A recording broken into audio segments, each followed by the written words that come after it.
banta mula sa labas ng bansa. Yan po ang bilin ni Pangulong Bongbong Marcos sa militar. Maganda na sa gera. Ilagang bahagi ng Pilipinas. Sa gitna yan, ang mas nakababahala raw na tensyon sa Indo-Pacific region at ang pagdami ng mga barko ng China sa West Philippine Sea. Nasa frontline ng balitang yan, Maricel Halili.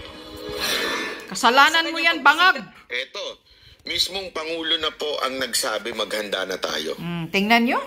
Talagang Kaya dito, lahat tayo sunod mamamatay na naman yung niyan. mga tangang ensimada vlogger. Diba? Ano sinabi ng mga ensimada vlogger? Hindi, kayong mga pro-China, fear-mongering lang kayo. Tinatakot nyo lang yung mga tao na magkakagera. Di ba yun yung sinasabi nila noon? Fear-mongering lang kayo, fear-mongering. Paulit-ulit yung sinasabi nila. Tinatakot nyo lang yung tao na magkagera pero hindi naman magkakagera. Walang ganong mangyayari na gera. O, naalala nyo, sinasabi nila yon, tama, mali. O, di ba? Pero this time, yung mismong presidenteng kanilang binoto at hinahangaan na nagsabing sa ating mga sundalo, get ready. Ito ho'y pronouncement, ha?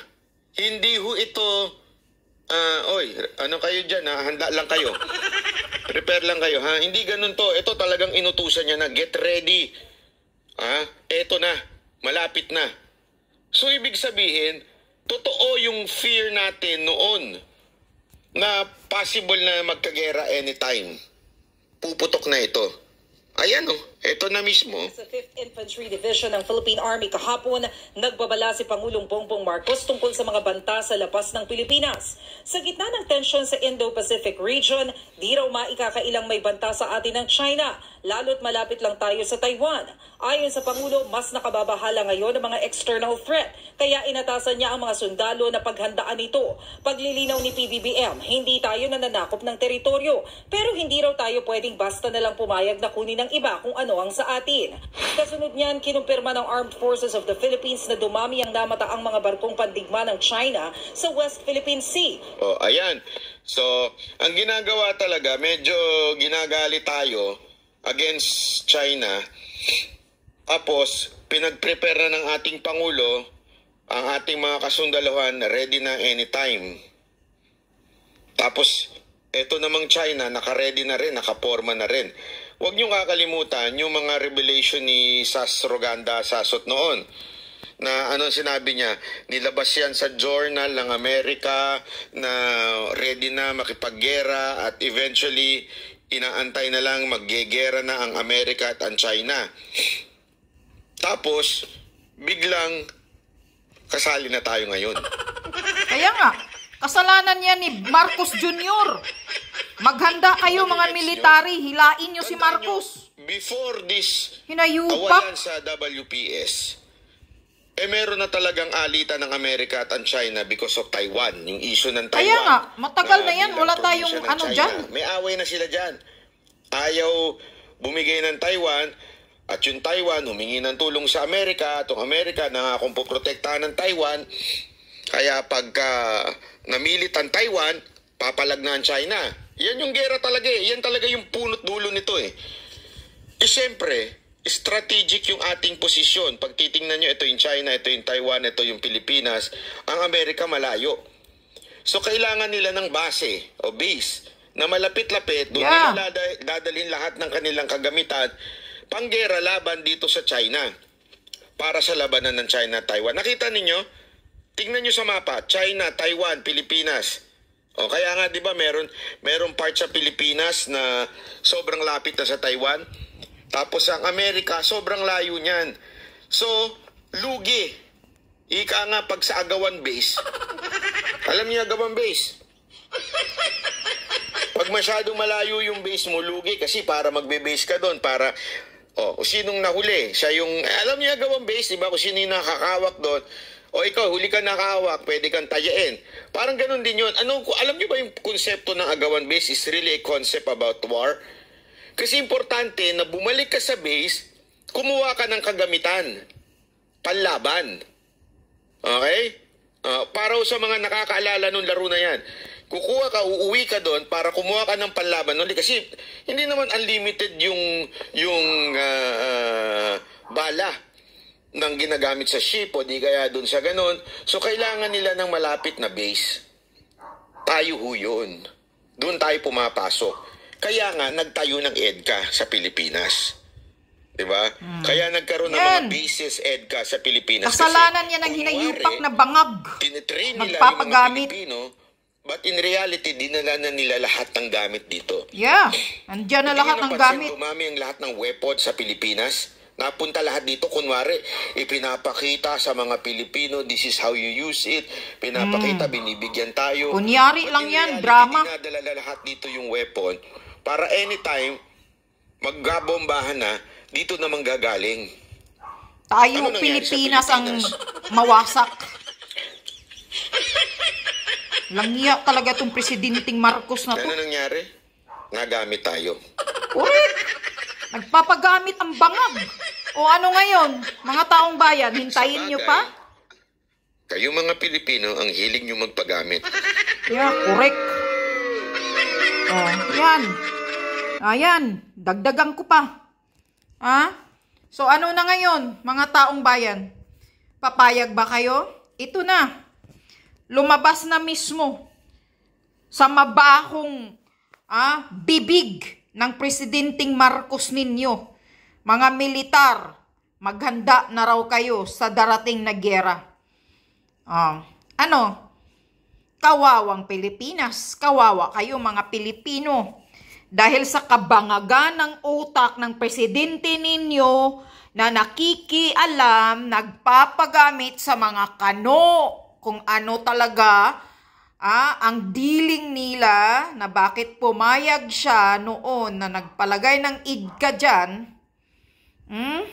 Ngayon, pag nagkagera, sino ang kawawa? Malapit na daw talaga magkagera ang China at ang Taiwan. Tingnan nyo. At saka itong Amerika. Itong Amerika talaga, walang maayos na maitulong itong mga hinayupak na ito, kundi ipapahamak ang mga bansa sa gulo. Kaya ang presidenting kupal, presidenting bangag, hindi nag-iisip ng tama, walang matino na utak, nagpapagamit, nagpapadikta sa mga kano. Ngayon, sino ang kawawa? Kawawa ang mga Pilipino. Kawawa tayo. Dahil malapit na, siya na mismo nagsasabi na maghanda na ng giyera kasi talagang malapit na. Mga military, papayag ba kayo na ganito ang mangyayari sa Pilipinas? Hindi natin gulo. Itong gulo ng Americans at ang China or Taiwan. Sila lang ang nagkagulo. Kaya nga, kahit mismo Malaysia, Singapore, nadidismaya na sa Pilipinas.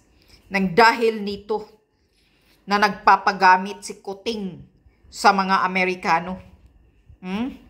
Dahil malapit lang kasi, magkadikit lang ang Malaysia, Singapore, o ang ibang mga Indonesia. So kung magkagera, edi syempre medyo masalimuot din ang mga malalapit na mga Asian country. Kung ang bumbahan nandyan na sa Pilipinas, tayo ang kawawa dahil andyan ang mga American base na kaya dinadala na doon mga nuclear missile nila, kung ano-ano pa yung mga pinagbitbit na ng mga Amerikano doon na hindi man lang pinasa publiko ni Marcos. Tahimik, sikretong pinapapasok niyang mga missiles dyan. Tingnan nyo, ganyan ba na ang presidente? Ganyan ka traidor, ganyan ka manluluko sa inyo mga taong bayan. Binubulag kayo lahat sa mga nangyayari, lahat sa mga ginagawa nila. Sinisikrito sa publiko. Ganyan ba ang dapat mamumuno sa bansa? Hanggang ngayon, until na this time, pinapahamak na kayo, malapit na. Sabi pa nga, kung isang kibot na lang ito, gera na. Papayag ba kayo mga militar na magkagera sa Pilipinas? siguraduhin nyo ng magdasal ng 10 bisis. Dahil siguradong hindi naman talaga kayo mabubuhay. Patay naman talaga kahit kayong lahat. Kayong lahat, mga military sa Pilipinas, patay talaga kayo. Tandaan nyo yan. Hindi nyo kaya ang China. Yan ang tandaan nyo. Kahit pa may mga Amerikano pa dyan. Yang mga hinayupak na mga troublemaker na mga Amerikano dyan, hindi yan magpakamatay. Baka lilipad yan balik sa Amerika, pababayaan na tayo dyan. Pag ang bomba, ang missile ng China, nasa Pilipinas na. Baka kayo na ang magmaniobra, mga militaring Pinoy, sila umiskapo na. Kaya kasi ganyan kawais tong mga hinayupak na to eh. Nagpapagamit ka, Marcos, animal ka. Wala kang kwenta. Pinapahamak mo na itong Pilipinas. Gutom-gutom, marami na ngang namamatay. Marami na ngang gumagapang sa gutom, sa hirap. Tapos ito, my God, anong klaseng presidente ito? Talagang hindi matino ang utak. Talagang hindi matino ang pag-iisip ng bangag. Tingnan nyo, makakasabi ka. Ano kayo, mga military, humanda kayo, hilain nyo si Kuting. Habang may panahon pa, na hindi naman talaga tayo kalaban ng China eh. Hindi naman tayo ang purpose ng China, kundi yung mga Amerikano dyan. My gosh, papayag na lang kayo ganito, manduan kayo ng hindi matino na pag-iisip na bangag, manduan kayo na maghanda kayo sa darating na gera na hindi naman natin gulo, hindi naman natin gera, tapos tayo ang mapapahamak. Patay lahat ang mga Pilipino. Patay lahat ang mga kabataan. Anong kinabukasan ng Pilipinas? Oh my gosh. Nakapanggigil tong presidenting ito. Talagang tanggalin nyo na ito. Diyos ko.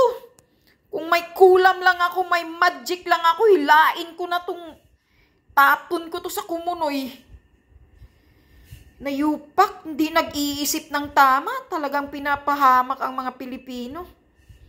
Papayag ba kayo, mga military? Hala nga. Ano, gusto nyong makipagpatayan? Akala nyo mabubuhay kayo? Isang bomba lang kayo. Ubos kayo lahat. Huwag nyong ipagmayayabang yung mga baril nyo, mga baril ninyo na parang mga paltik. Ilang putok, wala na, na-stopid na. Kahit na nga kayo magpunta kayo doon sa mga NPE, pag kayo, operasyon kayo sa bundok, nag-i-stopid pa yung mga armas ninyo. My God. Tapos makipaggera pa. Hindi talaga ay nako. Sarap mo talagang Marcos ka. Wala ka talaga. Mga taong bayan, kailangan nyo na talagang umaksyon dito bago pa magkagera. Bago pa mahuli ang lahat. Hilain nyo na yung Kuting na yan.